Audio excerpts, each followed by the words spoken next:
أشهد أن محمد رسول الله.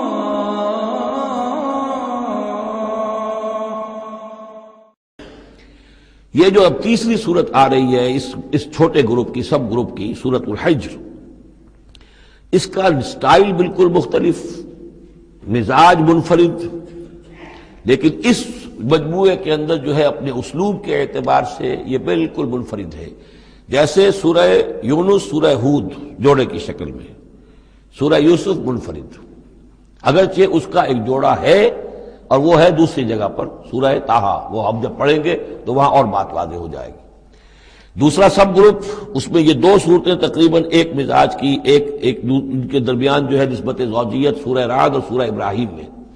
تیسری صورت سورہ ہجر ہے۔ اب اس میں جو فرق ہے نوٹ کیجئے، سورہ رعد کے 6 رکوع ہیں اور 43 آیات ہیں، گویا کہ 7 آیات فی رکوع کا حساب بنتا ہے۔ سورہ ابراہیم کے 7 رکوع ہیں، 52 آیات ہیں، 7.5 آیت فی رکوع۔ سورہ ہجر کے 6 رکوع ہیں، 99 آیات ہیں، 16.5 آیات فی رکوع آپ کو ملیں گی۔ یہ اصل میں قرآن مجید میں مکی صورتوں میں آپ کو اسلوب کا یہ فرق نوٹ کر لینا چاہیے کہ جو ابتدائی صورتیں نازل ہوئی اس میں آیتیں چھوٹی چھوٹی، ردم بہت تیز، جیسے کہ پہاڑی نالے ہوتے ہیں، دریا ہوتے ہیں تو ان کا پاٹ بہت کم ہوتا ہے لیکن بہاؤ بہت تیز ہوتا ہے۔ دریائے کنہار جس نے بھی دیکھا ہے، دریائے سوات دیکھا ہے کالام میں یا کہیں اور، تو ان کی چوڑائی تو کچھ بھی نہیں ہوتی، بلکہ دریائے سندھ یہ پورا جو ہے، یہ شاہراہ ریشم جو ہے اس کے ساتھ دیکھیے تو نیچے معلوم ہوتا ہے چھوٹی سی کوئی لکیر پانی کی ہے، اس کے سوا کچھ بھی نہیں۔ لیکن جب وہی دریا آتے ہیں میدانوں میں تو اب آپ کو معلوم ہے دریائے سندھ جب دریا خاں کے پاس سے گزرتا ہے تو وہ 14 میل چوڑا بھی ہوا کرتا تھا، بارشوں کے زمانے میں 14 میل چوڑائی، اسی طریقے سے نیچے باولپور کے ایریا میں۔ تو یہ فرق ہے ان آیات کا۔ جو ابتدائی مکی صورتیں ہیں آیتیں چھوٹی چھوٹی، ان میں صوتی آہنگ بہت نمایاں، اس میں ایک موسیقی اور غنا کا پہلو بہت ہی واضح، اور اس میں جو ہے مضامین پھیل کر آتے ہیں، کھل کھل کر آتے ہیں، بڑی جو مضامین بہت گہرے ہوتے ہیں اور بہت پختہ ہوتے ہیں، احکمت آیات ہو۔ بعد میں جو صورتیں آئی ہیں مکی دور میں ہی ان مزاج بدلنا شروع ہوا، درمیانی دور میں کچھ اور آخری میں آ کر اب آیتیں بڑی بڑی ہیں، لمبی لمبی ہیں، اور یہ چیز جا کر پھر مدنی دور میں پھر انتہا کو پہنچ جاتی ہے۔ ایک ایک آیت، آیت الکرسی، آیت البر وہ ہم پڑھ چکے، آیت الدین، ایک آیت کتنی بڑی۔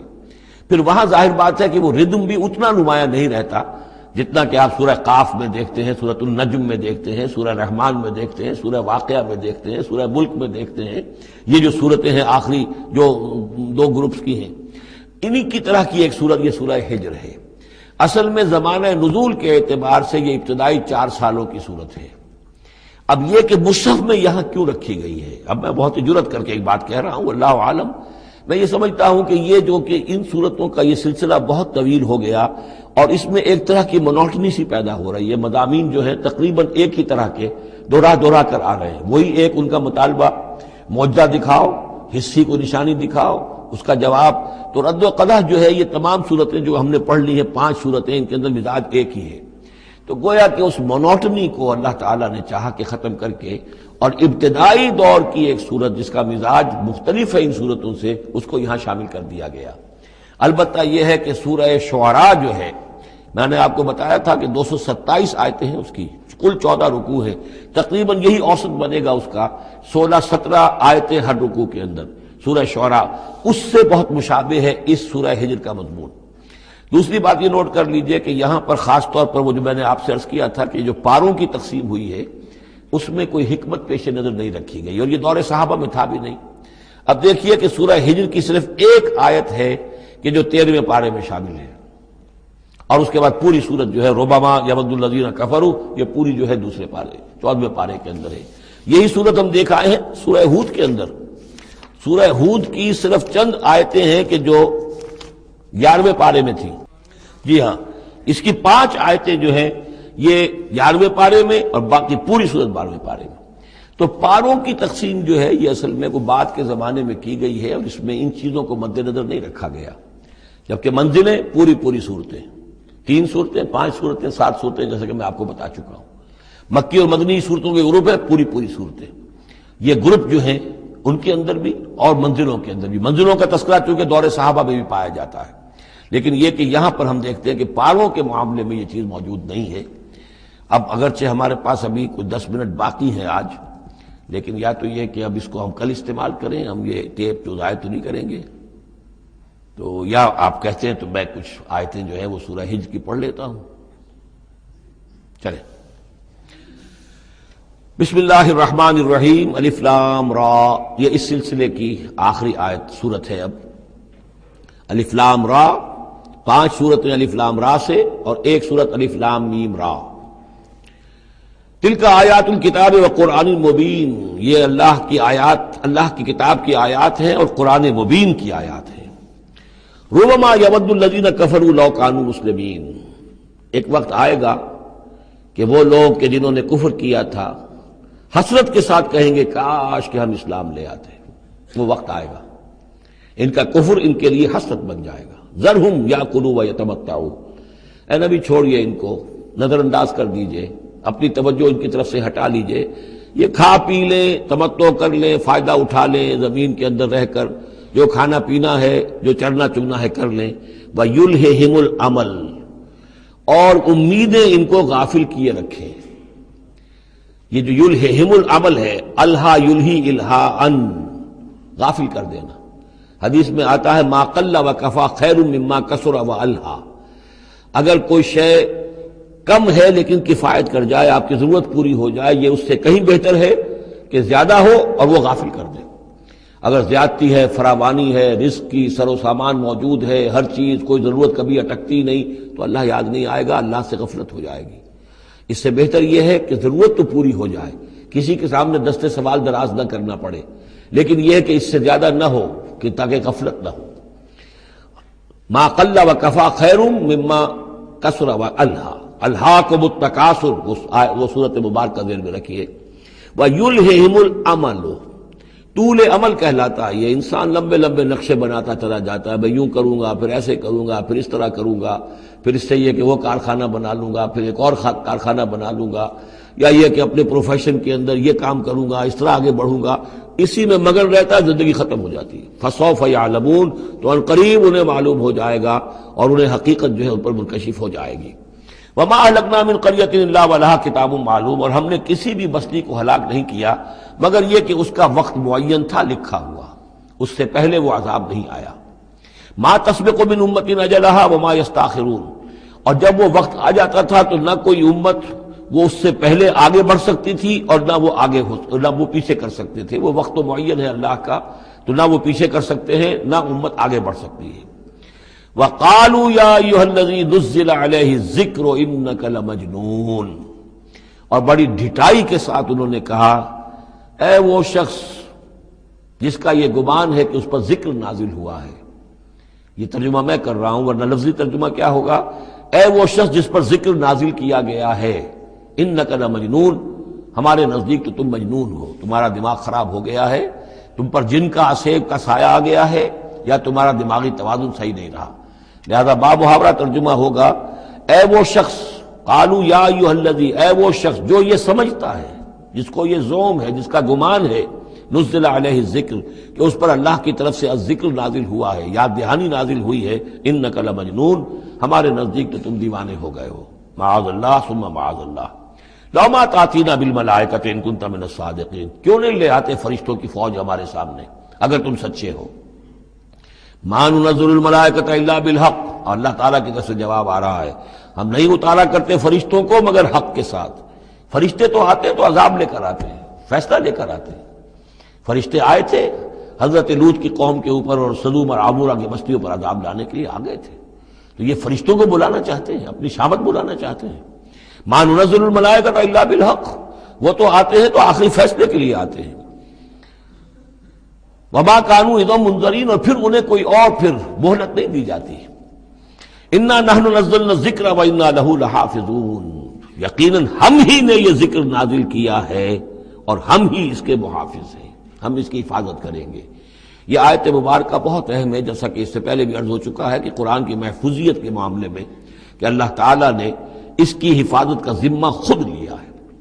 جہاں تک تو تعلق ہے انا نحن نزلنا الذکر کا، تو یہ چیز تو اپلیکیبل ہے تورات کو بھی اور انجیل کو بھی. تورات بھی اللہ نے نازل کی، ہم پڑھ چکے سورہ مائدہ میں انا انزلنا التوراۃ فیہا ھدی ونور. انجیل نازل کی ہم نے، اس میں ہدایت بھی تھی، نور بھی تھا. لیکن دوسرا ٹکڑا انا لہو لحافظون، ہم ہی ہیں اس کی حفاظت کرنے والے، یہ صرف ایکسکلوسیو ہے معاملہ قرآن کا. اس کے سوا کسی اور صحیفہ آسمانی اور کسی کتاب سماوی کو اللہ تعالیٰ نے ضمانت نہیں دی. اور اس کی وجہ یہی ہے کہ اصل ہدایت نامہ جو ابدی ہے، جو کامل ہے، وہ ابھی آنے والا ہے. لہذا یہ سابقہ ایڈیشنز جو ہیں، نامکمل ایڈیشنز ہیں، یہ تو یوں سمجھیے کہ انٹرم پیریڈ کے لیے کچھ انسٹرکشنز تھی جو دے دی گئیں، ان کو مستقل طور پر محفوظ رکھنے کی کوئی ضرورت نہیں تھی. یہ ختم نبوت پر ایک بہت بڑی دلیل ہے کہ کسی بھی قادیانی سے اگر بات کی جائے تو اگر اس سے یہ کہا جائے کہ آیا تمہارے نزدیک قرآن میں ہدایت کامل ہوئی یا نہیں، تو جواب دے گا ہدایت تو کامل ہو گئی. نمبر 2، کیا تمہارے نزدیک قرآن محفوظ ہے یا نہیں؟ اگر وہ محفوظ بھی ہے تو پھر کسی اور وحی کی ضرورت کیا ہے؟ اللہ تعالیٰ کوئی کام عبث تو نہیں کرتا، ضرورت کے بغیر نہیں کرتا، کسی مقصد کے بغیر نہیں کرتا. یا تو یہ کہیں کہ ابھی ہدایت کامل نہیں ہوئی تھی، وہی جاری رہنی چاہیے، اس کا جواز ہو جائے گا. یا کہیں کہ کامل تو ہو گئی تھی قرآن میں لیکن وہ تو ضائع ہو گئی، محفوظ نہیں رہی، تب بھی وحی کی کھڑکی جو ہے اس کے کھلے رہنے کا جواز پیدا ہوگا. لیکن اگر کوئی شخص ان دونوں باتوں کو نہ مانے بلکہ اعتراف کر لے کہ ہدایت قرآن میں کامل ہو گئی اور یہ کہ وہ محفوظ بھی ہے، تو پھر اجرائے وحی، یہ تھا اصل میں جو فتنہ اٹھایا ہے غلام احمد قادیانی نے کہ وحی تو ایک نعمت تھی، کیسے بند ہو سکتی ہے، وحی کا سلسلہ جاری رہے گا. لیکن اس کو لے کر اس نے جو ہے پھر آگے اپنی نبوت کا دعویٰ کیا. لیکن اجرائے وحی کے لیے ضرورت عقلی جو ہے وہ دو شکلوں کے سوا ثابت نہیں ہو سکتی. یا ہدایت کامل نہیں ہوئی ہوتی جیسے کہ ابھی تورات میں نہیں ہوئی تھی، انجیل میں نہیں ہوئی تھی، قرآن میں آ کر کامل ہو گئی، یا کامل ہو کر اور وہ گم ہو گئی ہو، اس میں کوئی ترمیم و تنسیخ ہو گئی ہو جو کہ پھر وحی کے ذریعے سے اس کی تصحیح ہو سکے. اور دونوں باتیں اگر کوئی نہیں مانتا تو کوئی عقلی دلیل جو ہے وحی کے جاری رہنے کے لیے موجود نہیں. وَلَقَدْ أَرْسَلْنَا مِن قَبْلِكَ فِي شِيَعِ الْأَوَّلِينَ، اور اے نبی ہم نے آپ سے پہلے بھی رسول بھیجے تھے اگلی جماعتوں میں، اگلی قوموں میں. یہ شیعہ اس علیحدہ ہو جانے والے، کیونکہ قومیں بڑھتی چلی گئی نسلوں کے اندر.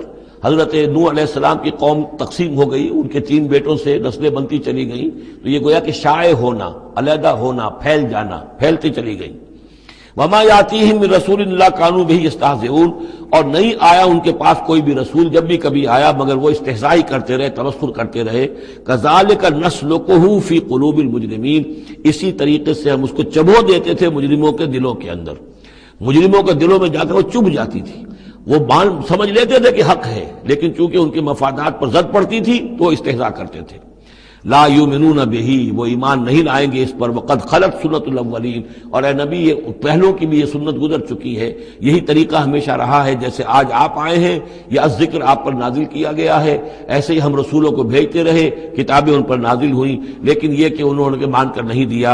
وَلَوْ فَتَحْنَا عَلَيْهِمْ بَابًا مِّنَ السَّمَاءِ فَظَلُّوا فِيهِ يَعْرُجُونَ، اور اگر ہم نے اس پر آسمان کا کوئی دروازہ کھول بھی دیا ہوتا اور وہ اس میں چڑھنے لگتے، تب بھی وہ یہ کہتے لَقَالُوا إِنَّمَا سُكِّرَتْ أَبْصَارُنَا، کہ ہماری تو نگاہوں پر کچھ جادو کر دیا گیا، شکر کر دیا گیا، نظر بندی کر دی گئی تھی. بل نحن قوم مسحورون، حقیقت میں تو ہم جادو کی زد میں آ گئے تھے.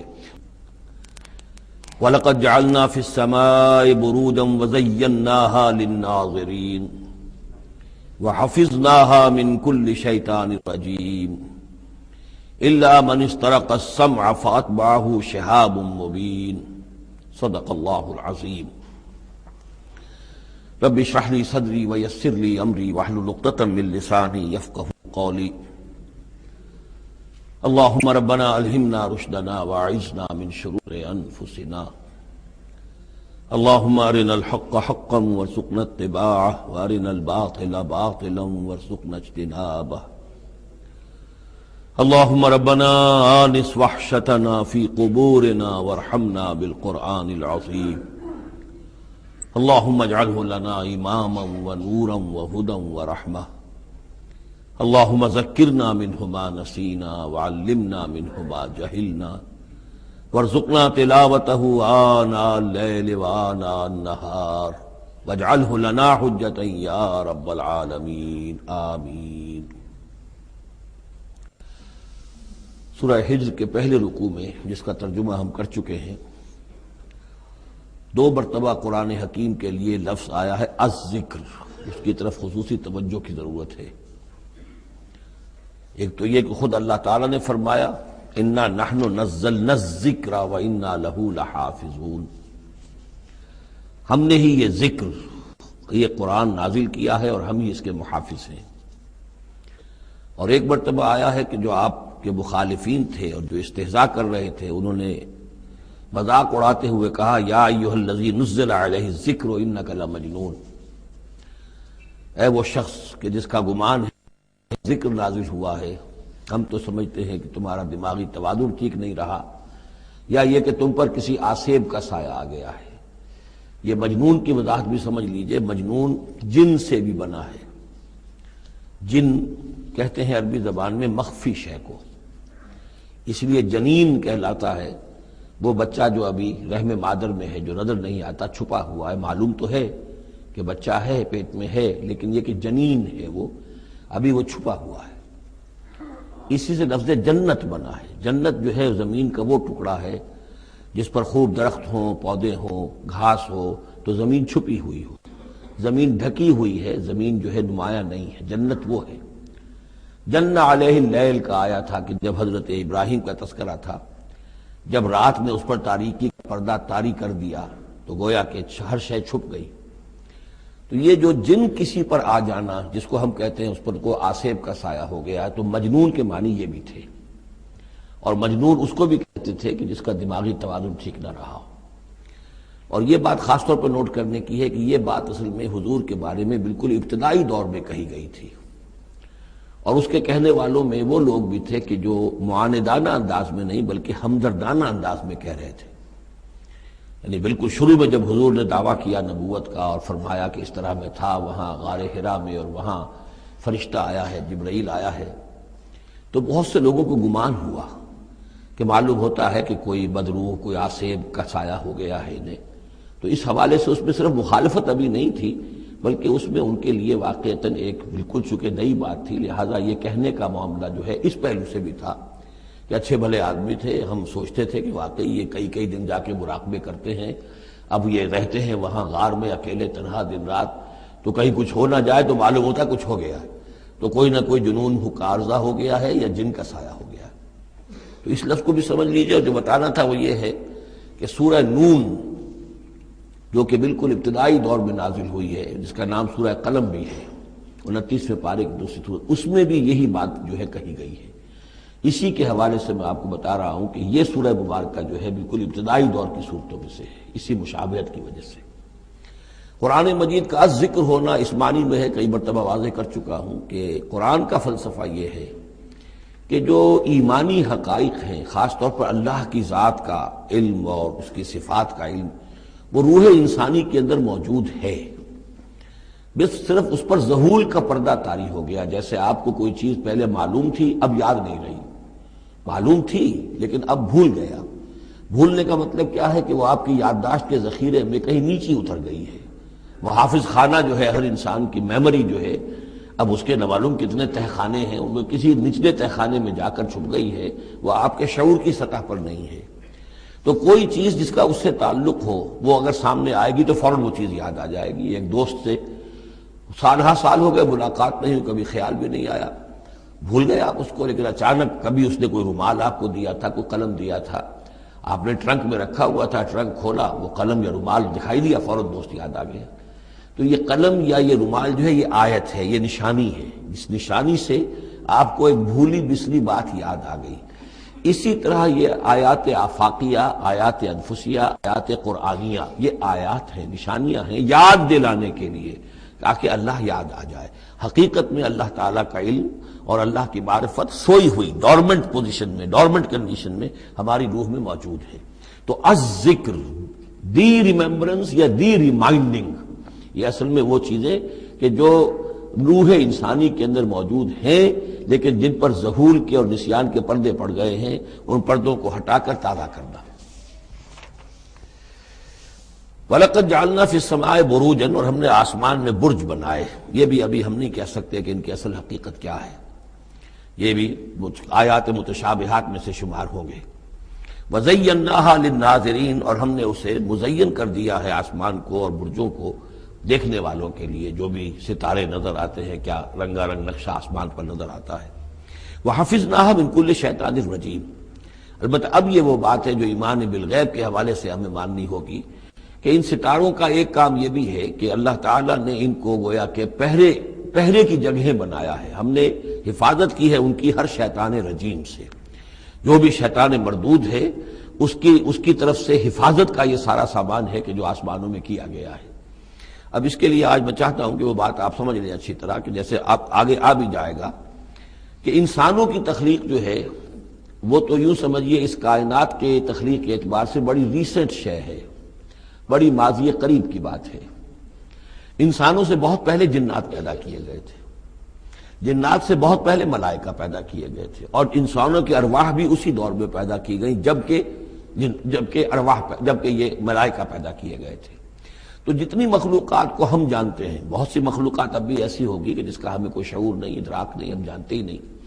جیسے ابھی ہمیں ریسنٹلی معلوم ہوا وائرس بھی کسی بلا کا نام ہے، اس سے کچھ پہلے ہمیں معلوم ہوا بیکٹیریا بھی کسی چیز کو کہتے ہیں، ورنہ یہ کہ ان چیزوں کا کوئی علم ہمیں نہیں تھا۔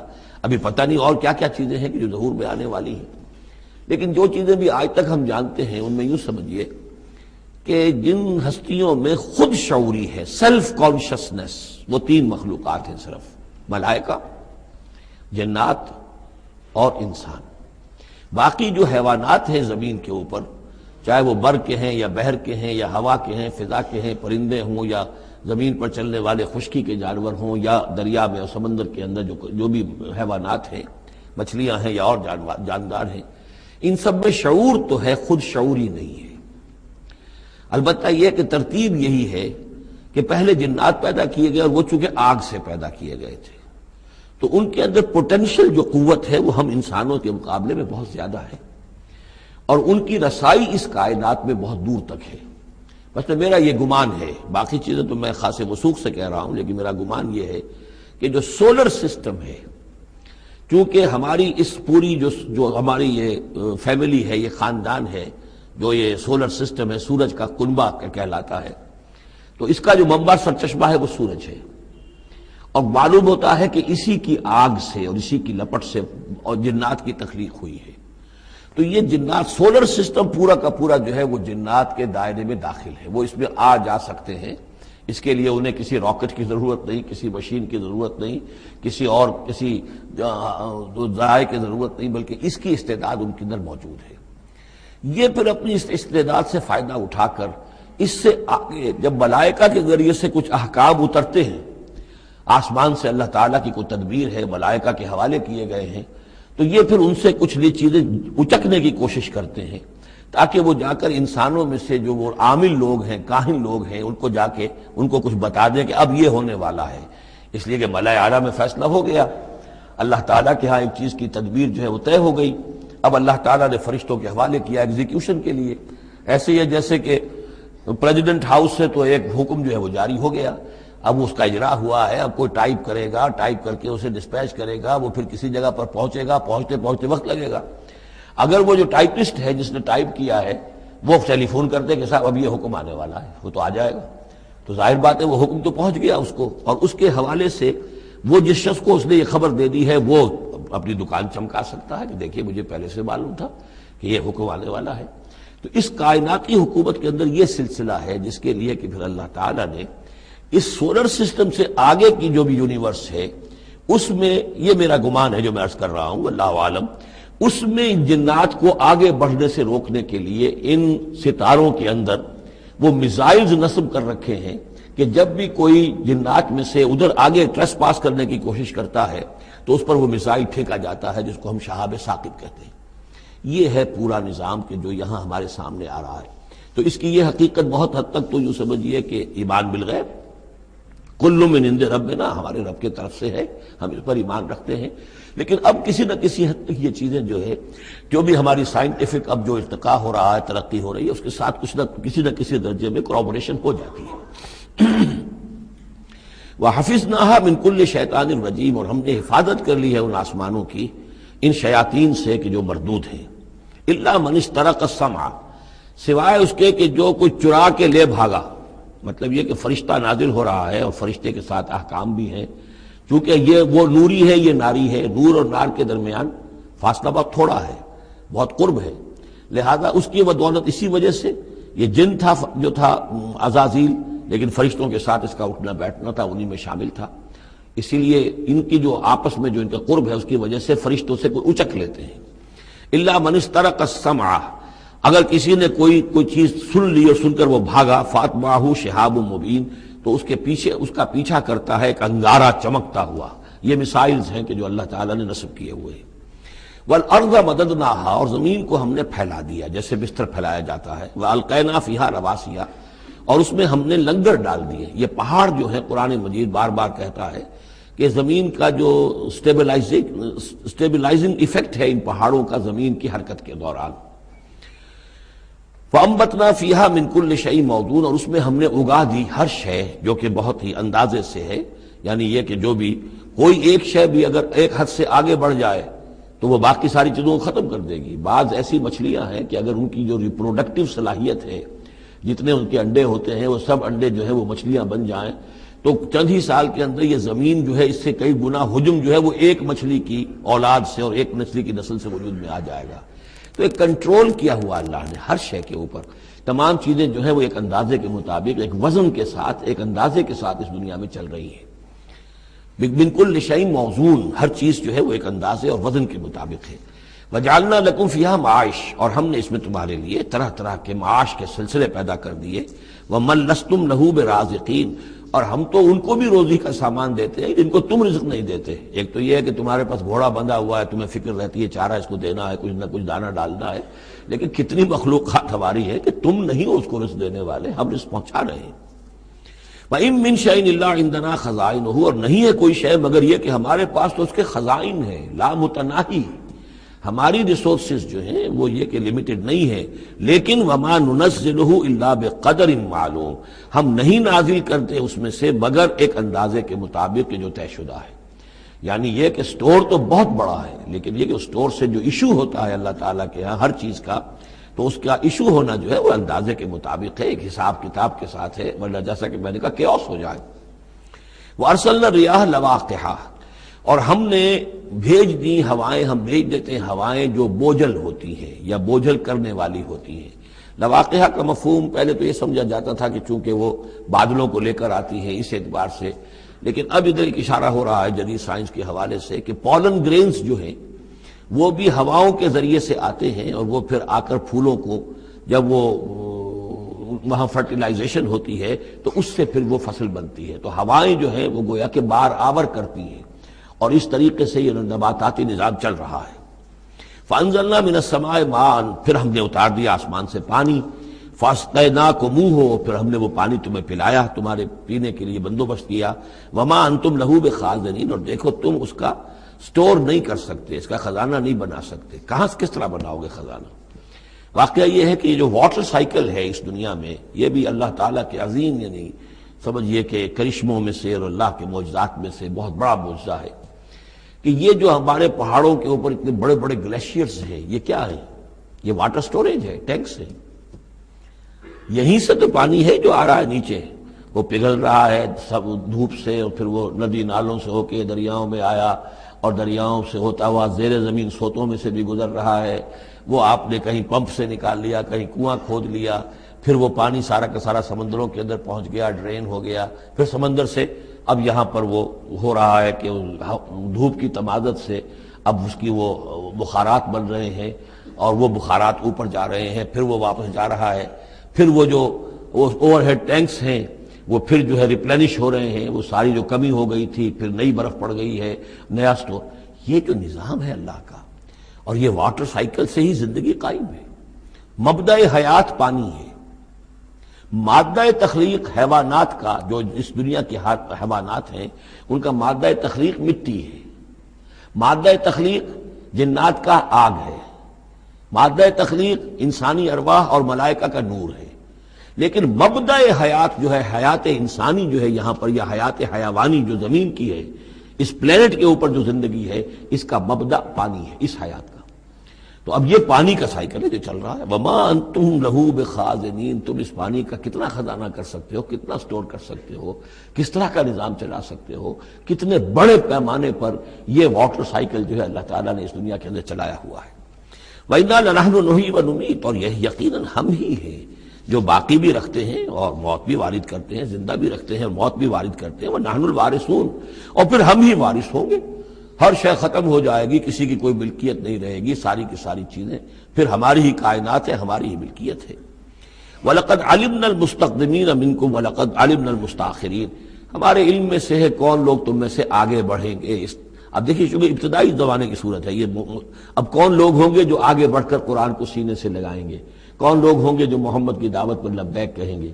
یعنی جو ہم پڑھ چکے ہیں سورہ توبہ میں، السابقون الاولون من المہاجرین والانصار والذین اتبعوہم باحسان، یہ کون لوگ ہوں گے ہمیں معلوم ہے. ہم تو پہلے سے جانتے ہیں کہ ابو بکر ایک لمحے کی دیر نہیں لگائے گا، ہمیں معلوم ہے کہ عثمان کو ایک کچھ زیادہ وقت نہیں لگے گا، ہمیں معلوم ہے کہ ابو بکر کی تبلیغ سے یہ طلحہ اور زبیر اور عبد الرحمن ابن عوف اور سعید ابن زید اور یہ سب لوگ جو ہے ایمان لے آئیں گے، اور ہمیں یہ بھی معلوم ہے کون پیچھے رہ جائے گا، وہ بھی ہمیں معلوم ہے. وَلَقَدْ عَلِمْنَا الْمُسْتَقْدِمِينَ مِنْكُمْ وَلَقَدْ عَلِمْنَا الْمُسْتَأْخِرِينَ وَإِنَّ رَبَّكَ هُوَ يَحْشُرُهُمْ، اور پھر آپ کا رب ان سب کو جمع کرے گا. انہ حکیم علیم، یقیناً وہ کمال حکمت والا اور علم رکھنے والا ہے.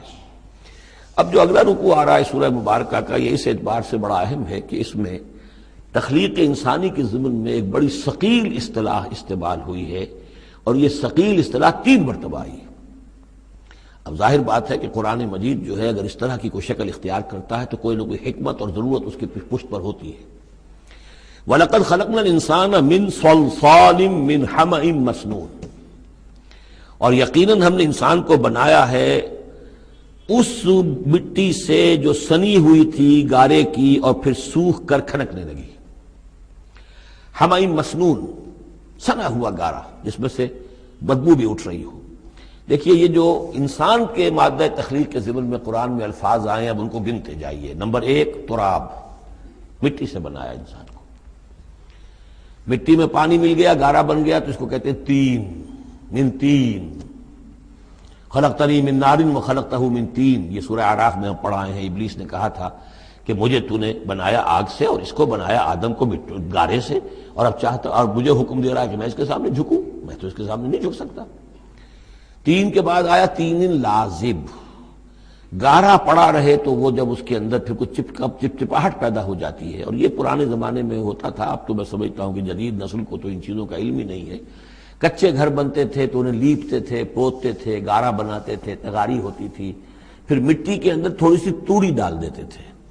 کوئی آرگینک میٹر ڈالیں گے تو فرمنٹیشن ہوگی، فرمنٹیشن ہوگی تو لیس سا اٹھے گا. ورنہ یہ کہ گارا جو ہے اگر اس گارے سے اگر پلسٹر کریں گے تو وہ پھٹ جائے گا.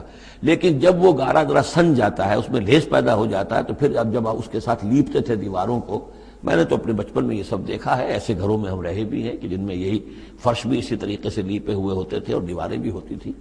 تو یہ کہ پھر اس کے اندر وہ ایک لیس سا پیدا ہو جاتا ہے فرمنٹیشن سے، وہ تین لازم ہے. اس سے اگلی سٹیج یہ ہے کہ اب وہ سڑنے لگے.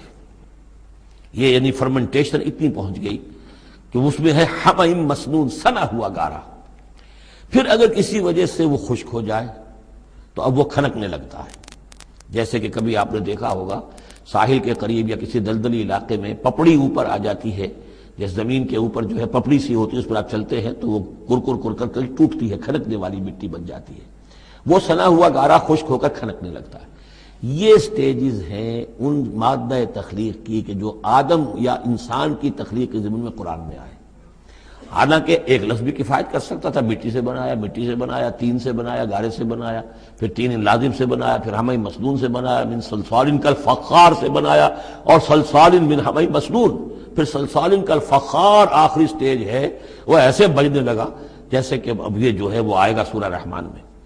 تو اس سے یقیناً کورابریشن ہو رہی ہے کہ جو بھی ایوولوشن کا جو بھی نظریہ آیا ہے، اب اس میں اس کو بھول جائیے کہ اللہ تعالیٰ نے اسپیشل کریشن انسان کی اور باقی حیوانات ہو سکتا ہے اس ایوولوشن کے ذریعے سے پیدا کیے ہوں.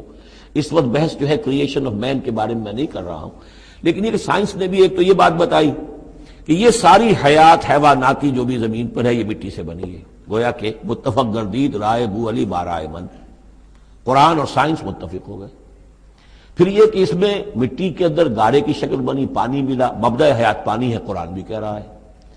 پھر یہ کہ وہ ساحلی علاقوں پر دلدل بنی، اور دلدل کے اندر پھر وہ فرمنٹیشن وہاں ہوئی، اور اسی میں پھر جب وہ دراڑیں سی پڑ جاتی ہیں سمندر کے قریب دلدلی علاقے میں، تو وہاں سے ان کا کہنا ہے کہ حیات کا آغاز ہوا، الجی یا امیبا، حیواناتی حیات، اور یا یہ کہ نباتاتی حیات کا۔ تو یہ چیزیں جو ہیں یہ سٹیجز تقریباً اسی کے ساتھ، یہ تمام الفاظ جو ہیں قرآن کے جو استعمال کر رہا ہے ان کے ساتھ کسی حد تک اس کا ایک ربط اور تعلق قائم ہوتا ہے۔ اور ہم نے بنایا انسان کو اس مٹی سے جو سڑنے کے بعد، اس گارے سے کہ جو سڑنے کے بعد سنا ہوا گارا پھر وہ کھنکنے لگا تھا سوکھ کر۔ والجان خلقناہ من قبل، اور جنات کو ہم نے پیدا کیا تھا پہلے، من نار السموم، لو کی آگ سے۔ اب یہ سموم سے مراد کیا ہے؟ بعد سموم آپ نے سنا ہوگا، وہ تیز لو جو آیا کرتی تھی، صحراؤں میں آتی ہے، آگ جھلک دینے والی گرم ہوا۔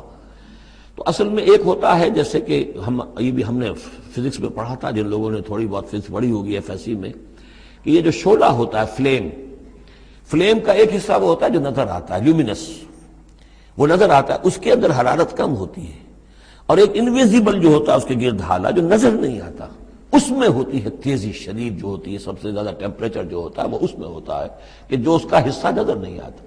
اس حصے سے، آگ کی اس لو سے، اس لو کی لپٹ سے یا لو کی لپٹ سے جو بھی اسے کہیں، اس سے ہم نے جنات کو پیدا کیا۔ لیکن یہ سمجھ لیجئے کہ اس سے جنات پیدا کیے گئے، لیکن وہ آگ نہیں ہے۔ ہم مٹی سے پیدا کیے گئے لیکن مٹی نہیں ہے۔ اب ایک یہ کہ قلب ماہیت ہو چکی ہے، ہمارا جو یہ پروٹوپلازم ہے، جو ہمارے ٹیشوز ہیں، باڈی ٹیشوز، وہ مٹی تو نہیں ہے، اگرچہ سورس مٹی ہے، بنے مٹی سے ہیں، لیکن اب مٹی نہیں ہے۔ دوبارہ اگرچہ پھر یہ گل سڑ کر مٹی ہو جائیں گے، اس وقت مٹی نہیں ہے۔ اسی طریقے سے جنات آگ سے بنائے گئے لیکن آگ نہیں ہے، ہاں ان کا مادہ تخلیق آگ ہے۔ اور دوسرا یہ معلوم ہو گیا کہ وہ انسانوں کی تخلیق سے بہت پہلے پیدا کیے گئے۔ وَإِذْ قَالَ رَبُّكَ لِلْمَلَائِكَةِ إِنِّي خَالِقٌ بَشَرًا مِّن صَلْصَالٍ مِّنْ حَمَإٍ مَّسْنُونٍ، اور یاد کرو جب کہ کہا تھا آپ کے رب نے فرشتوں سے کہ میں بنانے والا ہوں ایک بشر اس کھنکھناتے ہوئے سنے ہوئے گارے سے۔ پھر وہی الفاظ، من صلصال من حمأ مسنون، ثقیل لفظ ہے، ثقیل اصطلاح ہے۔ اور یہاں خاص طور پر نوٹ کیجئے کہ لفظ آدم نہیں آیا، بشر بنانے لگا ہوں۔ کہیں بھی قرآن مجید میں جہاں یہ تخلیق کے ابتدائی مراحل بیان ہوتے لفظ آدم کہیں نہیں ملے گا آپ کو، سوائے وہ ایک آیت میں نوٹ کرا چکا ہوں سورہ آل عمران کی، کہ عیسیٰ کی مثال بھی اللہ کے نزدیک آدم کی سی ہے، خلقہ من تراب ثم قال له کن فیکون، وہ ایک مثال موجود ہے، لیکن باقی کہیں آپ کو بشر، انسان، جب میں بنانے والا ہوں ایک انسان اس مٹی سے سنے ہوئے گارے کی جو سوکھ کر کھنکھنانے لگی ہے، فَإِذَا سَوَّيْتُهُ، جب میں اس کا تسویہ کر لوں۔ تخلیق کے بعد تسویہ ہوتا ہے، جیسے کسی شے کا ایک ہیولہ بن گیا پھر اس کی نوک پلک سنواری جاتی ہے، مین سٹرکچر جو ہے کسی بلڈنگ کا کھڑا ہو گیا، اب اس کا آرکیٹیکچرل ٹچز ہیں، اس کے اوپر ڈیکوریشن ہے، اس پہ پینٹنگ ہے، یہ تسویہ ہے۔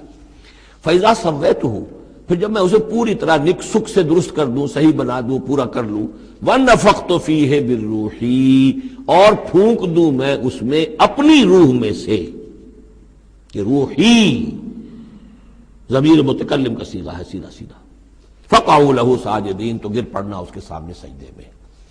فَسَجَدَ الْمَلَائِكَةُ كُلُّهُمْ أَجْمَعُونَ، اب یہ تیسری مرتبہ پڑھ رہے ہیں ہم قرآن حکیم میں یہ قصہ آدم و ابلیس۔ تو کیا سجدہ سب فرشتوں نے، کل کے کل نے، سب نے مل کر۔ دیکھیے یہ جو ہے تاکید کی انتہا ہے، فرشتوں میں سے کوئی بھی مستثنیٰ نہیں رہا، نہ جبرائیل، نہ میکائیل، نہ اسرافیل، الا ابلیس، سوائے ابلیس کے۔ اور اس میں پھر گمان ہوتا ہے کہ شاید یہ بھی فرشتہ تھا، فرشتہ نہیں تھا، اس کی وجہ سورہ کہف میں مل جائے گی۔ ابا ان یکون مع الساجدین، اس نے انکار کیا سجدہ کرنے والوں کے ساتھ ہونے سے۔ قال یا ابلیس ما لک الا تکون مع الساجدین، اللہ نے فرمایا ابلیس کیا ہوا تجھے، کیا سبب ہے، تو کیوں نہیں ہوا سجدہ کرنے والوں کے ساتھ؟ قال لم اکن لاسجد لبشر خلقتہ من صلصال من حمأ مسنون، اس نے کہا میرے لیے یہ روا نہیں ہے، میرے لیے ممکن نہیں ہے کہ میں سجدہ کروں اس بشر کو جس کو تو نے پیدا کیا ہے سنے ہوئے گارے سے، جبکہ وہ کھنکھنانے لگا ہوا۔ قال فاخرج منها فإنك رجيم، اللہ نے فرمایا تو نکل جاؤ یہاں سے، اس میں سے نکل جاؤ، اس لیے کہ اب تم مردود ہو گئے ہو۔ وإن عليك اللعنة إلى يوم الدين، اور اب تم پر لعنت رہے گی یوم الدین تک، جزا و سزا کے دن تک، یوم بعث بعد الموت تک۔ قال رب فانظرني إلى يوم يبعثون، تو اس نے درخواست کی کہ پروردگار پھر مجھے ذرا مہلت دے دے، ڈھیل دے دے، اس دن تک کے لیے جس دن کے یہ دوبارہ اٹھائے جائیں گے۔ قال فإنک من المنظرین، اللہ تعالیٰ نے اسی شان بے نیازی کے ساتھ فرمایا اچھا جاؤ ٹھیک ہے، تمہیں ڈھیل دے دی گئی، تمہیں یہ رخصت مل گئی، تمہیں یہ چھوٹ مل گئی، مہلت مل گئی، الی یوم الوقت المعلوم، اس وقت معین کے دن تک، یعنی یہ کہ اس وقت تک تم زندہ رہو گے۔ وہ ابلیس جو ہے جن، ویسے جنوں کی زندگیاں شاید انسانوں سے زیادہ ہوتی ہوں، میں نہیں جانتا کتنی ہوتی ہیں، لیکن یہ کہ کوئی اور جن نہیں ہے کہ جو اس وقت سے آج تک زندہ ہو سوائے اس ایک جن کے جس کا نام عزازیل تھا، اور یہ جن جو ہے وہ ابھی تک زندہ ہے اپنی اسی ذات کے ساتھ، باقی اس کی اولاد، اس کی اور نسل جو ہے، اس کی ذریت ہے، وہ اپنی جگہ ہے۔ قال رب بما اغویتنی، اب اس نے کہا پروردگار جو تو نے مجھے گمراہ کیا، اب نوٹ کیجئے وہ گمراہی کو اللہ کی طرف منسوب کر رہا ہے۔ بما اغویتنی، تو نے جو مجھے گمراہ کیا ہے، لأزینن لہم فی الارض ولأغوینہم اجمعین، تو میں اب ان کو یعنی آدم کی اولاد، آدم اور حوا کی اولاد کو میں زمین میں ان کو خوب مزین کر دوں گا، زمین ان کے لیے یہ اسی میں گم ہو جائیں گے، زمین اور اس کی چمک دمک اور اس کی رونقیں اور زیبائشیں آرائشیں ان کی نگاہوں میں کھب جائیں گی۔ وَلَأُغْوِيَنَّهُمْ أَجْمَعِينَ، تجھے بھول جائیں گے، وہ لگ جائیں گے انہی چیزوں کے اندر، اور میں ان سب کو گمراہ کر کے چھوڑوں گا۔ لَأُغْوِيَنَّهُمْ أَجْمَعِينَ، سب کو، إِلَّا عِبَادَكَ مِنْهُمُ الْمُخْلَصِينَ، سوائے ان میں سے ان کے کہ جن کو تو اپنا خاص بندہ بنا لے، تو اپنا خاص بندہ بنا لے، مخلص کر لے، یہاں پہ وہی نوٹ کیجئے مخلص ہے، مخلصین، جن کو تو خالص کر لے اپنے لیے، ظاہر بات ہے کہ اس پر تو میرا زور نہیں چلے گا، باقی یہ کہ میں کسی کو چھوڑوں گا نہیں۔ قال ھذا صراط علی مستقیم، اللہ تعالیٰ نے فرمایا ٹھیک ہے، یہ راستہ ہے میری طرف سیدھا، یعنی یہ میرے اور تمہارے درمیان معاملہ طے ہو گیا، میں نے تمہیں چھوٹ دی، تم اپنا زور لگا لو، جس طرح بھی چاہو بہکا لو، باقی یہ کہ ان عبادی لیس لک علیہم سلطان، میرے بندوں پر تجھے اختیار کوئی نہیں ہوگا، یعنی اختیار کسی بھی انسان پر نہیں ہے، یہ نہیں کہ جس کو اللہ نے مخلص کر لیا ہو اس پر اختیار نہیں، اختیار اسے کسی بھی انسان پر نہیں ہے۔ ان عبادی لیس لک علیہم سلطان الا من اتبعک من الغاوین، سوائے ان کے کہ جو خود تیری پیروی کرے، خود غاوین میں سے ہو، خود ان کے اندر غوا ہو، خود ان کے اندر سرکشی ہو، خود وہ جو ہے وہ اپنی نفس پرستی کی طرف مائل ہو، وہ تو تیری پیروی کریں گے، ان کو تو جدھر چاہے لے جا، جس کھائی میں چاہے لے جا کے ان کو پھینک دے، اور جس جہنم کی جس وادی میں چاہے ان کو گرا دے، مجھے اس سے دلچسپی نہیں، لیکن یہ کہ میرے کسی بندے پر تجھے اختیار حاصل نہیں ہوگا۔ وَإِنَّ جَهَنَّمَ لَمَوْعِدُهُمْ أَجْمَعِينَ، اور پھر جہنم ہی ان سب کا ٹھکانہ ہوگا، سب کا جو بھی تیری پیروی کریں گے۔ لہا سبعۃ ابواب، اس جہنم کے 7 دروازے ہیں، لکل باب منہم جزء مقصوب، اور ہر ان میں سے ہر دروازے کے لیے ہم نے ایک اس کا نصیب مقرر کر رکھا ہے کہ اتنے جن اتنے انسان اس سے جائیں گے، ہو سکتا ہے کہ وہ بڑے بڑے کبیرہ گناہوں کے حوالے سے کہ یہ لوگ جو ہے جو ان گناہوں میں ملوث ہوں گے وہ اس دروازے سے جائیں گے، جو ان گناہوں میں ملوث ہوں گے وہ اس سے جائیں گے، واللہ اعلم۔ ان المتقین فی جنات وعیون، اب وہی سائملٹینیس کنٹراسٹ کہ جب جہنم والوں کا تذکرہ ہوا تو متقین کا بھی، اور جو اہل تقوی ہوں گے فی جنات وعیون، وہ ہوں گے جنتوں میں، باغات میں اور چشموں میں، ادخلوها بسلام آمنین، ان سے کہا جائے گا داخل ہو جاؤ ان باغات میں پورے امن کے ساتھ، کوئی خوف نہیں، کوئی اندیشہ نہیں۔ وَنَزَعْنَا مَا فِي صُدُورِهِم مِّن غِلٍّ، یہ مضمون پہلے بھی آ چکا ہے، اور ہم نکال دیں گے ان کے دلوں میں سے جو کچھ قدورت ہوگی، اہل ایمان کی آپس میں کوئی شکوہ، کوئی شکایت، کسی سے کوئی تکدر ہو، کوئی غل ہو، وہ ہم نکال دیں گے۔ علی سرر متقابلین، وہ بیٹھے ہوئے ہوں گے تختوں کے اوپر ایک دوسرے کے آمنے سامنے۔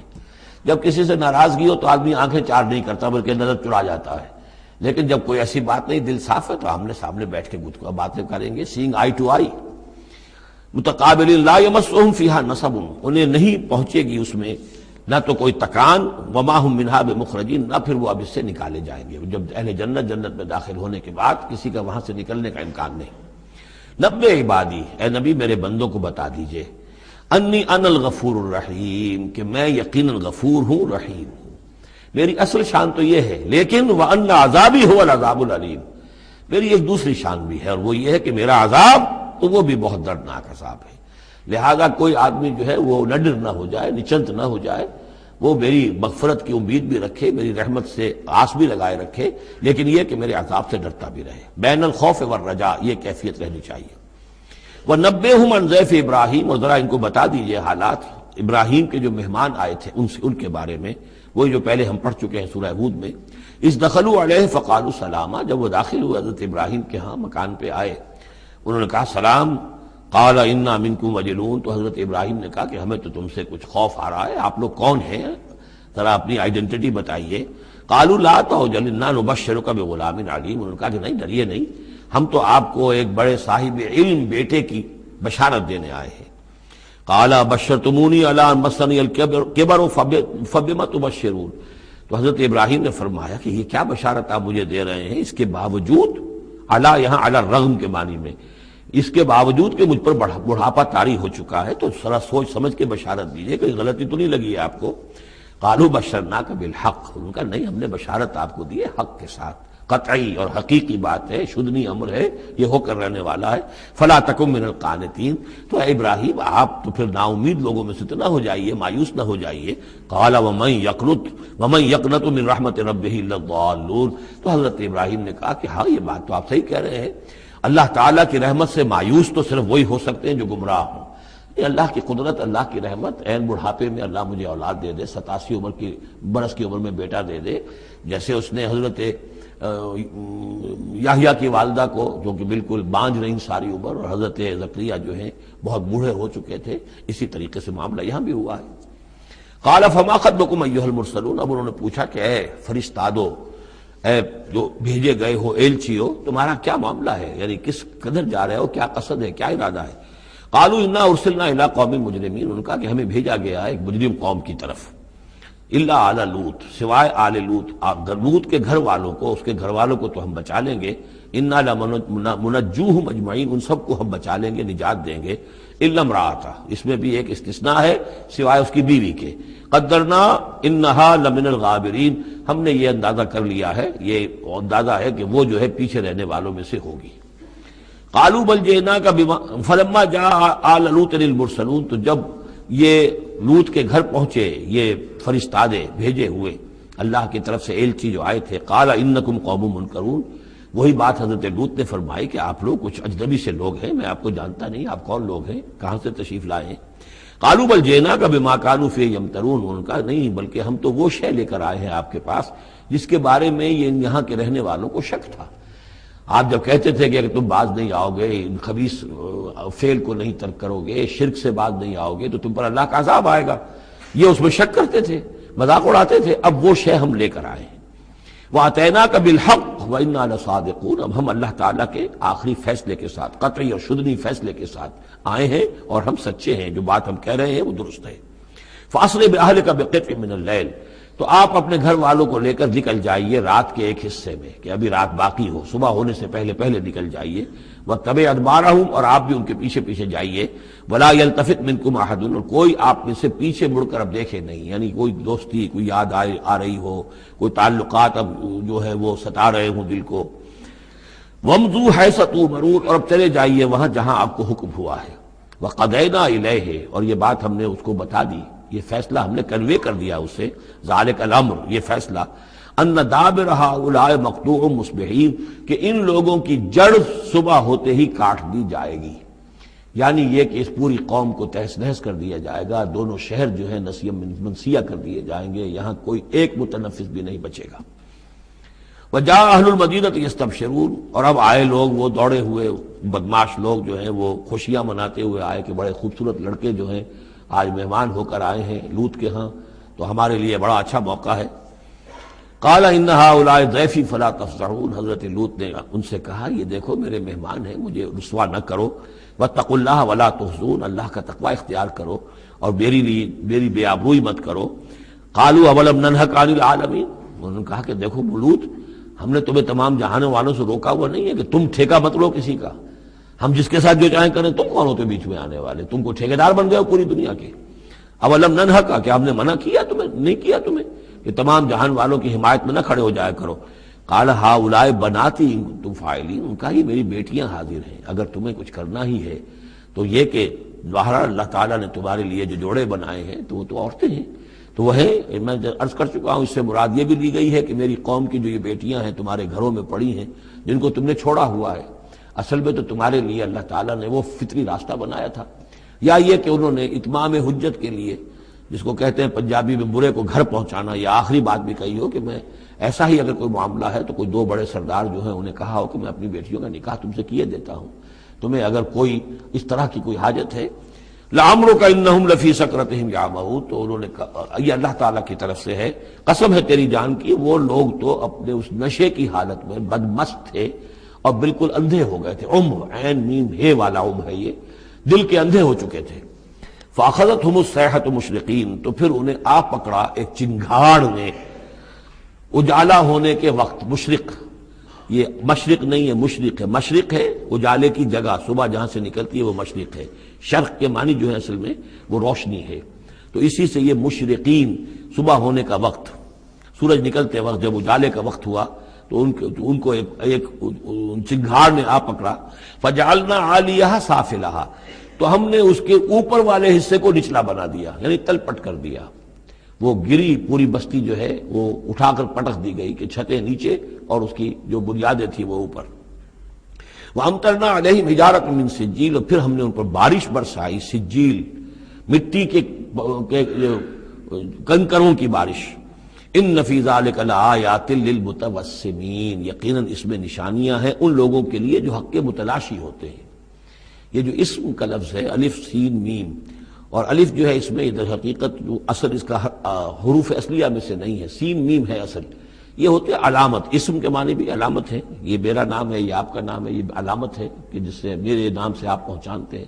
تو جو لوگ علامتوں سے، متوسم باب تفاعل بن جائے گا، جو علامتوں سے حقیقت کو پہچاننا چاہیں، جو آیات آفاقیہ، آیات تاریخیہ، آیات انفسیہ، آیات قرآنیہ سے حقیقت کو جاننا چاہیں، ان فی ذلک لآیات للمتوسمین. وَإِنَّهَا لَبِسَبِیلٍ مُقِیم، اور وہ جو بستیاں تھیں وہ سیدھی راہ پر واقع ہوئی تھی. یعنی یہ سیدھا راستہ تھا جو یمن سے جاتا تھا فلسطین تک، میڈیٹرینین کے ساحل تک، اور یہ سیدھا راستہ تھا کیروان روٹ، مشرق و مغرب کے درمیان یہی لنک تھا. سویز کینال تھی نہیں، اور ابھی یہ راستہ جو تھا round the Cape of Good Hope, یہ تو کہیں جا کر 1498 میں واسکو ڈی گاما نے تلاش کیا ہے. تو یہ راستہ معلوم ہی نہیں تھا، سویز کینال تھی نہیں. تو ساری جو مشرق اور مغرب کی ٹریڈ ہوتی تھی وہ یہ تھی کہ ہندوستان اور چین اور یہ جاوا، ملایا وغیرہ جو ہیں، یہ ہند چینی کے جتنے یہ سب سامان آتا تھا یمن کے ساحل پر. یورپ کے سارے ممالک کا سامان آ جاتا تھا شام کے ساحل پر، فلسطین کے ساحل پر. اب ان دو کے درمیان یہ قافلے چلتے تھے، یہ کیروانز تھے کہ جو ان جہاں سے لے کر سامان ادھر، ادھر کا سامان ادھر. تو یہ راستہ ہے امام مقیم، سبیل المقیم اس کو کہا گیا، سیدھا راستہ، سیدھی شاہراہ. اسی پر یہ اصحاب ہجر کے بھی مسکن تھے، اسی پر پھر یہ اصحاب مدین کے بھی تھے، اور یہ بستیاں بھی اسی راستے پر واقع ہوئی تھیں. ان فی ذلک لآیۃ للمؤمنین، یقیناً اس میں نشانی ہے اہل ایمان کے لیے. وان کان اصحاب الایکۃ لظالمین، اسی طریقے سے جو بن والے تھے، مدین والے، وہ بھی بہت ظالم تھے. یہ ایکا کا لفظ بھی ان کے لیے آیا ہے، یہ مدین والے. فانتقمنا منہ، یہاں پہ صرف تذکرہ ہو رہا ہے. یہاں تذکرہ آپ نے دیکھا کہ صرف حضرت لوط علیہ السلام کا ہوا ہے اس انباء الرسل کے انداز میں. باقی حضرت ابراہیم کا تذکرہ ہو گیا ہے، وہ وہی ہے قصص النبیین کے انداز میں. باقی یہاں پہ جو تذکرے ہو رہے ہیں یہ بھی صرف ذکر ہے، یہ انباء الرسل کا ذکر ہے کہ جیسے حضرت شعیب، لیکن شعیب کا نام نہیں یہاں آیا، بلکہ یہ کہ صرف یہ کہ مدین والے. فانتقمنا منہم، ان سے بھی ہم نے انتقام لیا. وَإِنَّهُمَا لَبِإِمَامٍ مُبِينٍ، اور یقیناً وہ بھی، یہ دونوں جو بستیاں ہیں کھلے راستے پر واقع ہوئی ہیں، وہی راستہ جو میں نے ابھی آپ کو بتایا ہے. وَلَقَدْ كَذَّبَ أَصْحَابُ الْحِجْرِ الْمُرْسَلِينَ، اصحاب الحجر یہ قوم سمود کا دوسرا نام ہے. وہ علاقہ جو ہے جہاں یہ قوم سمود آباد تھی اس کو علاقے کو حجر بھی کہتے ہیں. جیسے کہ وہ علاقہ جہاں قوم عاد آباد تھی اسے احقاف کہتے ہیں. اس علاقے کا نام احقاف تھا، قوم کا نام عاد تھا، جو رسول بھیجے گئے وہ ہود تھے. اس علاقے کا نام حجر ہے، قوم کا نام سمود ہے، جو رسول بھیجے گئے وہ حضرت صالح تھے علیہ الصلوۃ والسلام. وَلَقَدْ كَذَّبَ أَصْحَابُ الْحِجْرِ الْمُرْسَلِينَ، اسی طرح ہجر والوں لوگوں نے بھی، اس علاقے کے لوگوں نے بھی جھٹلایا بھیجے ہوں کو، رسولوں کو. ان میں سے بہت سے نبی ہوں گے، پھر بعد میں اللہ نے آخری جو ہے حضرت صالح علیہ السلام کو بھیجا رسول کی حیثیت سے. وَآتَيْنَاهُمْ آیَاتِنَا، انہیں ہم نے اپنی آیات دیں. ان کو تو خاص طور پر جو ہے وہ اتنی حصی نشانی دکھائی گئی. ایک وہ جو اونٹنی کا معاملہ، حضرت صالح کی اونٹنی کا معجزہ. فَكَانُوا عَنْهَا مُعْرِضِينَ، لیکن وہ ان سے منہ ہی پھیرتے رہے، اعراض ہی کرتے رہے. وَكَانُوا يَنْحِتُونَ مِنَ الْجِبَالِ بُيُوتًا آمِنِينَ، اور وہ پہاڑوں کو تراش کر اپنے لیے بڑے امن والے گھر بناتے تھے. یہ گھر آج بھی موجود ہیں. میں خود بھی ایک مرتبہ گیا ہوں اور دیکھ کر آیا اس پورے علاقے کو۔ فاخذتهم الصیحۃ مصبحین، تو انہیں بھی آ پکڑا ایک چنگھاڑ نے صبح کے وقت۔ فما اغنی عنہم ما كانوا یکسبون، تو کچھ نہ کام آ سکا ان کے وہ ساری کمائی جو انہوں نے کی تھی، جو کچھ انہوں نے مال اسباب جمع کیا تھا، عذاب الہی سے بچانے میں کچھ بھی مفید ثابت نہ ہوا۔ تو اس سورہ مبارکہ میں گویا کہ حضرت شعیب کا نام لیے بغیر ان کا ذکر آ گیا، حضرت صالح کا نام لیے بغیر ان کا ذکر آ گیا، حضرت لوط کا ذکر جو ہے وہ نام کے ساتھ آیا۔ تو تین تو ہیں وہ انباء الرسل میں سے، اور ایک حضرت ابراہیم علیہ السلام کا ذکر، وہ اسی انداز میں جس انداز میں کہ سورہ ہود میں اس سے پہلے آ چکا ہے۔ اب جو آخری 15 آیات ہیں اس سورہ مبارکہ کی وہ بڑی اہم ہیں دعوت دین کے اعتبار سے، اور جس حالت میں کہ اس وقت محمد رسول اللہ صلی اللہ علیہ وسلم تھے، اور اس سے بھی آپ کو معلوم ہو جائے گا کہ یہ خاص اس دور میں نازل ہوئی ہے جبکہ حضور کی دعوت جو ہے ابھی ابتدائی مراحل میں تھی، اور ابھی آپ کو پہلے تو آپ کی دعوت کا دور تھا کہ آپ پرسن ٹو پرسن دعوت دے رہے تھے، علل اعلان اس معنی میں نہیں، ڈنکے کی چوٹ نہیں، بلکہ جن سے تعلق تھا، جن سے دوستی تھی، جن سے پرانی واقفیت تھی، جسے آپ کہیں گے کہ پرسن ٹو پرسن جو ہے دعوت چل رہی تھی۔ اگرچہ کوئی دور بھی حضور کی دعوت میں انڈر گراؤنڈ دور کا نہیں آیا ہے، خفیہ دعوت ایک دن کے لیے بھی نہیں۔ بعض لوگ اس دور میں بعض تحریکیں ایسی ہیں کہ جو اس کو خفیہ سے تعبیر کرتے ہیں کہ انڈر گراؤنڈ موومنٹ تھی، تو یہ غلط ہے۔ انڈر گراؤنڈ دعوت کا حضور کی دعوت میں سیرت میں ایک دن بھی نہیں ہے۔ البتہ یہ ضرور ہے کہ جیسے ایک نیچرل ایک تدریج ہوتی ہے، اس کے اندر ایک ترقی ہوتی ہے کسی معاملے کے اندر، پہلے آپ نے ذاتی جن سے تعلقات تھے، حضرت ابوبکر بہت پرانے دوست تھے، ان سے سب سے پہلے ان سے بات کی ہے، گھر میں حضرت خدیجہ جو آپ کی اہلیہ تھی ان سے بات کی، حضرت علی ہیں جو چچا زاد بھائی ہیں بلکہ زیر تربیت ہیں، زیر کفالت ہیں، ان سے بات کی ہے، اپنا جو غلام تھا جسے آزاد کر کے منہ بولا بیٹا بنایا ہوا ہے اس سے بات کی، اس طریقے سے پرسن ٹو پرسن۔ لیکن پھر یہ کہ تقریباً 3 سال کے بعد پھر آپ کو حکم ہوا کہ اب آپ ڈنکے کی چوٹ علل اعلان دعوت شروع، وہ آیت اس سورت مبارک میں آ رہی ہے۔ وما خلقنا السماوات والارض وما بینہما الا بالحق، اور ہم نے نہیں بنایا، تخلیق فرمایا آسمانوں کو اور زمین کو اور جو کچھ ان کے مابین ہے مگر حق کے ساتھ۔ پرپز فل کریشن ہے یہ پرپز لیس نہیں ہے، ایٹ رینڈم نہیں ہے، یہ کوئی کھلندرے کا کھیل نہیں ہے جیسے کہ ہندو مائتھولوجی میں ہے، رام کی لیلا ہے، جیسے کوئی بچہ ہے کھیلتا ہے۔ اب بچے کے کھیلنے میں کوئی حکمت تھوڑا ہی ہوتی، اس نے ایک کھلونا اٹھایا اور پٹخ دیا، پھر کوئی دوسرا اٹھایا پھر پٹخ دیا، پھر پہلا اٹھا لیا، اب اس میں کوئی حکمت تو نہیں ہے۔ اسی طریقے سے رام جی جو ہے کھیل رہے ہیں، جس کو چاہتے ہیں تخت سے اٹھا کر زمین پہ پٹخ دیتے ہیں، جس کو چاہتے ہیں وہ جو تیلی اس کو اٹھا کے وہ راجا بنا دیتے ہیں، تو یہ کھیل ہے رام کا، رام کی لیلا ہے یہ، تو یہ تصور اسلام میں نہیں ہے۔ یہ کائنات کی تخلیق بالحق ہے۔ ربنا ما خلقت ھذا باطلا سبحانک فقنا عذاب النار، تیری ذات اس سے بہت اعلیٰ اور عرفہ ہے، پاک ہے کہ تیرے بارے میں یہ گمان کیا جائے کہ تو نے یہ کائنات ایسے ہی بنا دی کھیلنے کے لیے، اور یہ کوئی آپ تیرا مشغلہ ہے، نہیں۔ وما خلقنا السماوات والارض وما بینہما الا بالحق وان الساعۃ لآتیۃ، اس حق کا فیصلہ یہ ہے، اس حق کا منطقی نتیجہ یہ ہے کہ قیامت آ کر رہے، اس لیے کہ باقی تمام چیزیں تو انسانوں کے لیے پیدا کی گئی ہیں، ان کی ساری توجہ یہی ہو جائے گی انسان کاہے کے لیے پیدا کیا گیا، اور خاص طور پر انسان میں جو اخلاقی حص رکھی گئی ہے، by very nature, by his very nature he knows this is good this is evil, یہ جو اس کے اندر ایک شعور ہے، ایک تمیز ہے، یہ ایول ہے یہ گڈ ہے، یہ اچھا ہے یہ برا ہے۔ اب اس کا نتیجہ کیا نکل رہا ہے؟ یہاں تو الٹے نتیجے نکلتے ہیں، بہت سے اچھے لوگ جو ہیں انہیں فاقے آ رہے ہوتے ہیں، اور بہت بدماش جو ہیں وہ یہاں پہ عیش کر رہے ہوتے ہیں۔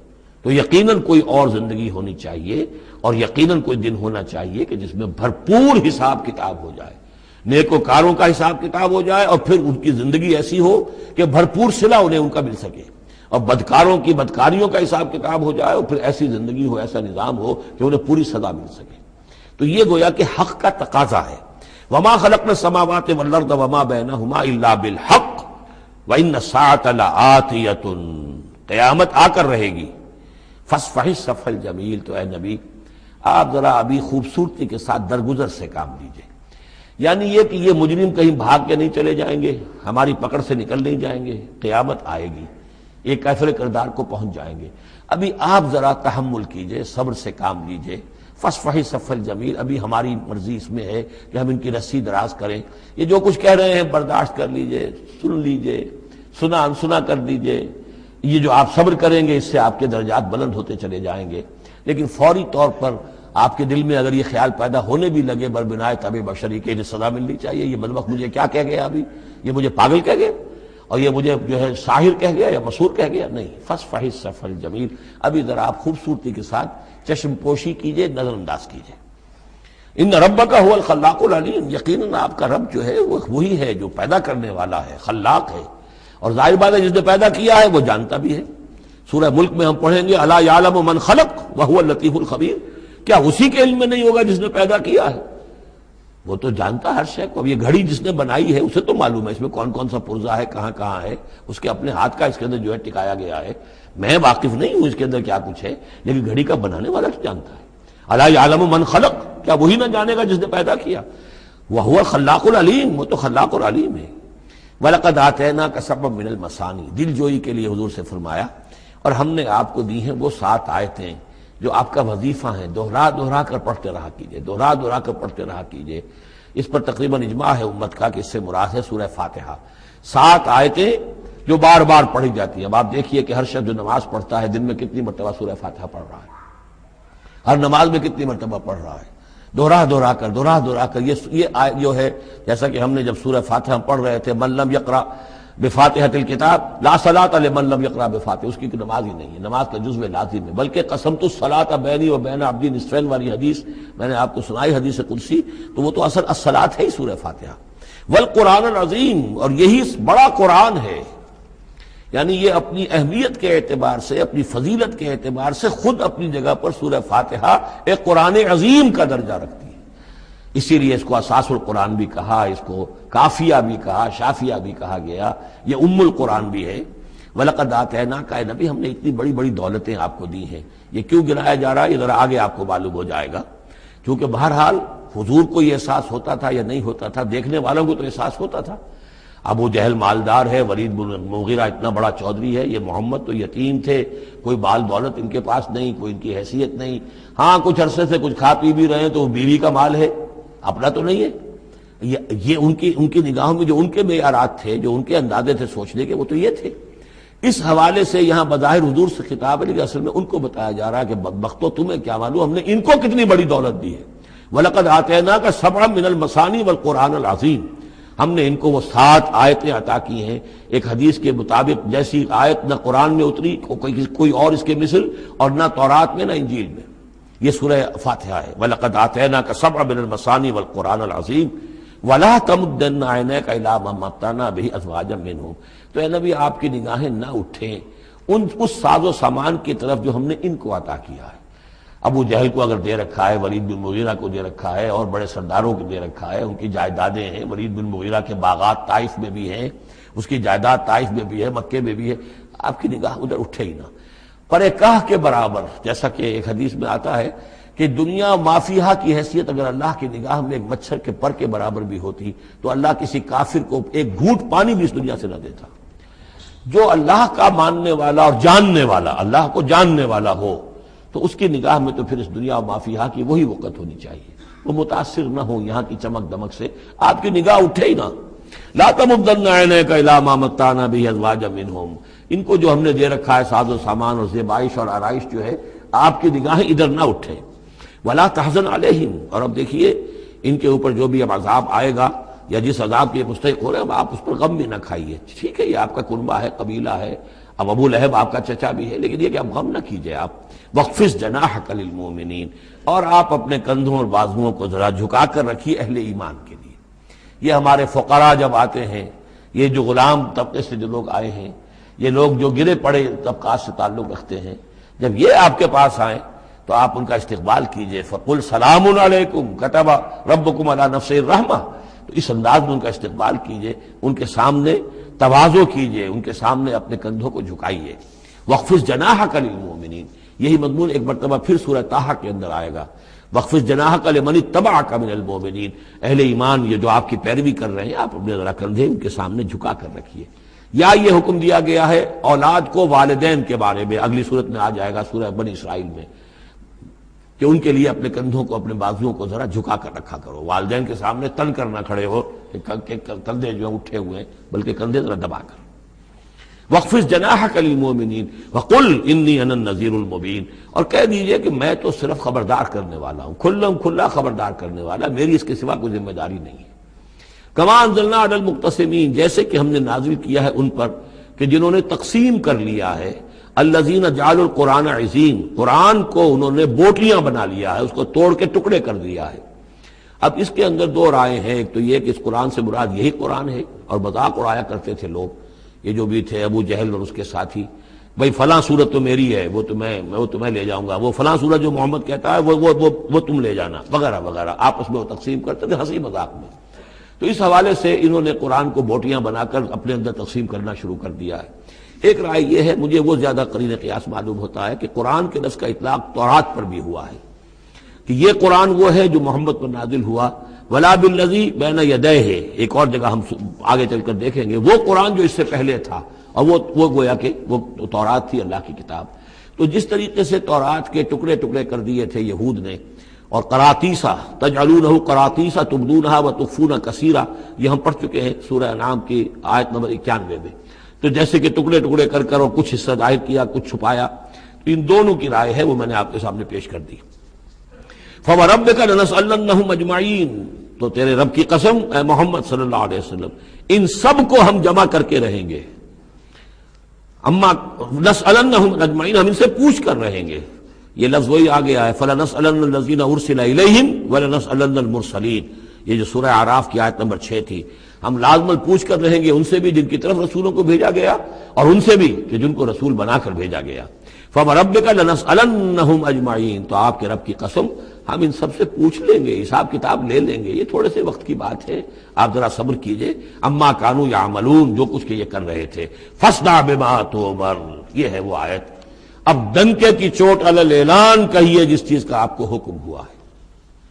یہ جب حکم آیا حضور کو تو پھر آپ کوہ صفا پر کھڑے ہوئے، اور پھر آپ نے وہاں، اگرچہ ظاہر بات ہے کہ اس کا کوئی امکان نہیں تھا کہ آپ ننگے ہو جاتے، لیکن جو وہاں کا رواج تھا وہ یہ تھا کہ اگر کسی شخص کے پاس کوئی ایسی خبر آتی تھی کہ فلاں قبیلے کے لوگ جو ہیں آج رات ہمارے اوپر حملہ کریں گے، شب خون ماریں گے، اب کیسے لوگوں کو بتائیں، کوئی کمیونیکیشن ماس میڈیا تو ہے نہیں، کیسے خبر دیں، کیا کریں؟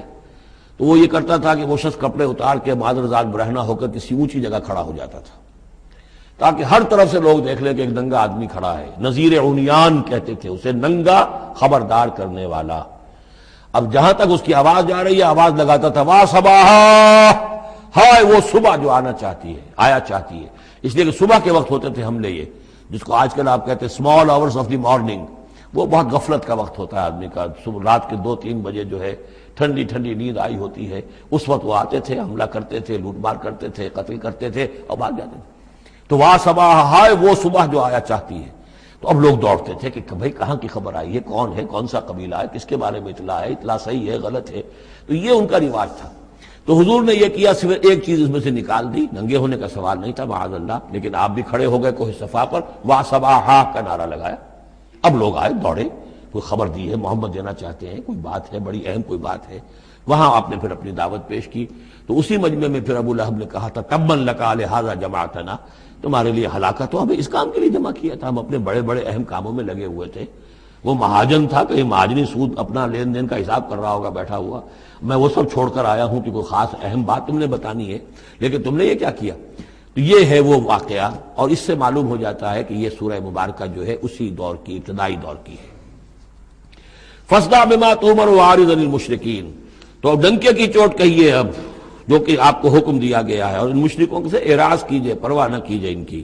انا کفیناک المستہزئین، یہ جو استہزاء کرنے والے ہیں، تمسخر اڑانے والے ہیں، ہم آپ کی طرف سے ان کے لیے کافی ہو رہیں گے، ان کی کوئی مخالفت آپ کا کچھ بال بیکا نہیں کر سکے گی۔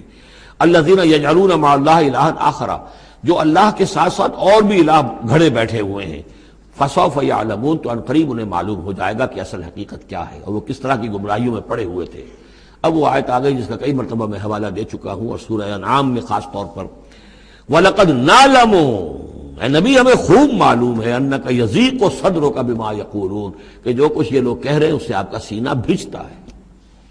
کسی نے پاگل کہہ دیا، کسی نے مجنون کہہ دیا، آصیب کا سایہ آ گیا، کوئی ہمدردی کے انداز میں آ کے کہتا ہے۔ عتبہ ابن ربیعہ ایک دفعہ آیا کیونکہ وہ بزرگ تھا، خاندان کا معمر آدمی تھا، بھتیجے میرے بڑے تعلقات ہیں عاملوں سے بھی کاہنوں سے بھی، واقعی اگر کوئی تم پر کوئی سایہ ہو گیا ہے، کوئی بری روح کوئی آ گئی ہے تو مجھے بتا دو، میں بلا کے لے آؤں گا، علاج کرا دوں گا تمہارا۔ اب کوئی کچھ کہہ رہا ہے، کوئی کچھ کہہ رہا ہے، کسی نے کہا شاعر ہے، کسی نے کہا کہ ایک انہوں نے غلام پکڑ کے رکھا ہوا ہے، عجمی غلام، اسے کمرے میں بند کیا ہوا اپنے گھر کے اندر، اور وہ عالم ہے بہت بڑا جو پورے پچھلی کتابوں کا جاننے والا، اس سے ڈکٹیشن لیتے ہیں اور پھر آ کر ہم پر دھونس جماتے ہیں کہ یہ اب وہی آئی ہے۔ تو یہ ساری باتیں سنتے تھے حضور صلی اللہ علیہ وسلم، تو آپ کو تکلیف پہنچتی تھی، کوفت ہوتی تھی۔ وَلَقَدْ نَعْلَمُ، اے نبی یہ نہ سمجھیے کہ ہمیں اندازہ نہیں ہے کہ آپ کو کوفت ہو رہی ہے، آپ کو تکلیف ہو رہی ہے، آپ کا سینہ بھیجتا ہے۔ وَلَقَدْ نَعْلَمُ أَنَّكَ يَضِيقُ صَدْرُكَ بِمَا يَقُولُونَ، کہ جو کچھ یہ لوگ کہہ رہے ہیں اس سے آپ کا سینہ بھیجتا ہے۔ فَسَبِّحْ بِحَمْدِ رَبِّكَ، بس اپنے رب کے حمد میں اور تسبیح میں لگے رہیے، تسبیح کیجئے اپنے رب کی حمد کے ساتھ، اسی سے آپ کے دل کو سکون ہوگا، اطمینان ہوگا، اسی سے یہ کہ آپ کے لیے استقامت اور صبر کے راستے جو ہیں وہ کھلتے چلے جائیں گے۔ وَقُم مِّنَ السَّاجِدِينَ، اور سجدہ کرنے والوں میں ہو جائیے، آپ سجدہ کیجئے، تسبیح کیجئے، حمد کیجئے، اپنے رب کے ساتھ تعلق مع اللہ ہے کہ جو ان تمام سختیوں کو آپ کے لیے آسان کر دے گا۔ جتنا اللہ سے اپنے اس قلبی اور ذہنی رشتے کو مضبوط سے مضبوط تر بنائیں گے، اتنی ہی یہ تمام چیزیں جو ہیں آپ پر ہلکی ہوتی چلی جائیں گی۔ وَاعْبُدْ رَبَّكَ حَتَّىٰ يَأْتِيَكَ الْيَقِينُ، اور اپنے رب کی بندگی میں پرستش میں لگے رہیے یہاں تک کہ وہ یقینی بات آ جائے۔ اور وہ یقینی بات کیا ہے؟ جو یقینی شے ہے، شدنی ہے، موت، یعنی یہ کہ تا دم آخر دم فارغ مباش، اندری رہ میں تراش و میں خراش، آخری وقت تک اس بندگی میں اپنے لگے رہیے، جو بھی آخری موت جب تک آ جائے، یا موت سے مراد یہ بھی ہو سکتا ہے یقین سے، یقینی بات اللہ کی مدد آ جائے، اللہ کی طرف سے غلبہ حاصل ہو جائے اور اللہ تعالیٰ کی نصرت آ جائے، اللہ کا فیصلہ آ جائے، لیکن عام طور پر گمان یہی ہے کہ اس سے مراد موت ہے۔ وَاعْبُدْ رَبَّكَ حَتَّىٰ يَأْتِيَكَ الْيَقِينُ، اور اپنے رب کی بندگی اور پرستش میں لگے رہیے یہاں تک کہ وہ یقینی شے وقوع پذیر ہو جائے۔